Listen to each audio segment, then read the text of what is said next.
ჩემი დაკვირვებით, როდესაც დღეში ვჭამ 4-ჯერ 5-ჯერ და კარგად, 2 კვირა თუ გავაგრძელე ასე ჭამა, ვიკლებ ოღონდ სტაბილურად და თუ დღეში ვჭამე 2-ჯერ, წონა მეყინება. ეს ლოგიკურია თუ არ არის ლოგიკური, მეკითხება ეთო არსანიძე.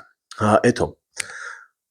როგორც იქნება მივაგენით, ასე ვთქვათ, იმის დადასტურებას, რასაც მე ვამტკიცე ამდენი ხანია. ყველაზე დიდი პრობლემა წონის გაყინვის დროს არის შიმშილი. როდესაც შენ ჭამ 2-ჯერ, შენი წონა იყინება. იმიტომ რომ შენი ორგანიზმი იწყებს ცხიმის დაგროვებას. ენერგიას აღარ ხარჯავს. 4-ჯერ და 5-ჯერ თუ ჭამე დღეში, შენი ორგანიზმი მშვიდდება და იწყებს დაგროვილი ცხიმის დახარჯვას. ამიტომ იკლებ წონაში. და იკლებ ყველაზე სტაბილურად და ყველაზე კარგად. ამიტომ სრულიად ლოგიკურია. სრულიად ჯანსაღი და კარგი იკლებაა, როდესაც დღეში 4-ჯერ 5-ჯერ ჭამ კარგად და მაშინ იკლებ. და მაგ დროს მინდა გითხრა, გააჩნია რას ჭამ, მე არ ვიცი, როგორ ჭამ შენ და რა პროდუქტებს იღებ და რა რაოდენობით.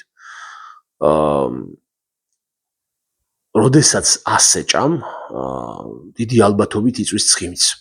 იმიტომ რომ ორგანიზმი როდესაც ნაყრდება და მშვიდდება, იწყებს დაგროვილი ცხიმის გადაყრას. ის ცხიმი, რაც აქვს დაგროვილი, ეს მისთვისაც ჩვენი ორგანიზმისთვის ეს არის ტვირთი, ზედმეტია. უბრალოდ იძულებულია დააგროვოს, როცა არ ვაწვდით საკვებს. როგორც კი დამშვიდდება და 2 კვირა ჩათვლის, რომ შენ საჭმელი გააქვს, იწყებს დაგროვილი ცხიმის გადაყრას. ამიტომ ძალიან ლოგიკურია, ძალიან კარგია და გააგრძელე ისე, როგორც სწორად იკლებ, როგორც გითხარი.